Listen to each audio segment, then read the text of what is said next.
Houseguest, welcome to today's BB14 updates and spoilers. Our houseguest of the day is Survivor Applicant. So, because my audio for last night's video was so horrible, I just want to give you guys a quick little recap within a recap of what happened with the veto competition yesterday. So, Jen won the veto, and her punishments were slapped for the rest of the summer, and she had to burn some of her clothing. Brittany and Danielle were shackled together for 24 hours. Dan was in solitary confinement for 24 hours, and Frank has to wear a carrot suit for 1 week. He can't compete in the HOH for 2 weeks, and he was and he had to take chum baths. And on top of that, he was disqualified during the POV for reasons that I am not too sure of yet, but apparently he messed up, so he was disqualified. Oh, so the chum baths do not seem pleasant, and he had to take them at 2 a.m., 4 a.m., 7:30 a.m., 10:30 a.m., noon, and 12:30. That's brutal. One quick question about the punishments. Why does Dan have cake in solitary confinement? Is that like the only food they gave him? I don't really understand. But they were blasting like this rave music in there, and then sometimes they just have white noise, which is probably almost worse, or at least just as bad. That would freak me out. So things are getting insane now at this point. The 24-hour punishments were over at like 4:30, and this is where Dan began his last-ditch effort at staying in this house. So he comes out of solitary confinement, and he looked visibly ill, and they were thinking that he was having a panic attack or something, and everyone was like, oh my god, like I can't believe it, I feel so bad for him.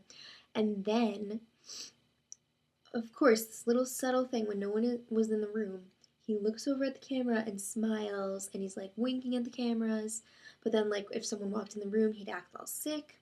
So it looks like he wasn't actually sick or having a panic attack. But of course, Danielle was, she was all like, oh, this must be about me. So she somehow thinks that she was the cause of this. I don't understand it. But Jen and Ian confirm that they are not using their individual vetoes on either Dan or Danielle this week. We'll see about that, because then Dan, in the words of Jen, pulled a freaking rabbit out of his ass. This is a total power move alert. Dan calls a house meeting, and he's like wearing all black, and he's like, this is my big brother funeral.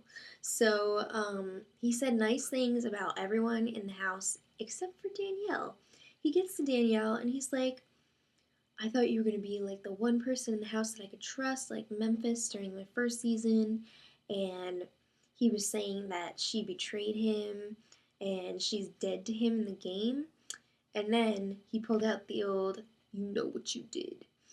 So Danielle was freaking out. She was just like, Dad, I don't know what I did. So it was pretty crazy. And then upstairs in the HOH, Dan is talking to Frank, and he's totally throwing his alliance under the bus, including Ian. He tells Frank exactly what happened with the whole Quack Pack thing when Ian outed Boogie and Frank to the rest of the Quack Pack, and Frank was like, what? So Dan tells Frank that he wants to go to Final 2 with him, and Frank seems really receptive to this idea. So then, after asking for Frank's permission, Dan went back downstairs, and he told Danielle that this was all an act, and it was to save both of them. So then Frank is talking to Jen about actually using the POV on Dan and putting up Brittany in his place. If this actually happens, Dan is like the best player in Big Brother history. He might be better than Dr. Will if he can pull this off, because this is nutso, for real. I really don't want to see Brittany leave, but I don't know what's gonna happen. This is crazy, but the POV ceremony is tomorrow, so definitely tune into tomorrow's spoiler to see what happens with this. If Dan comes off the block tomorrow, that's going to be insane. For real. So, until next time, much love.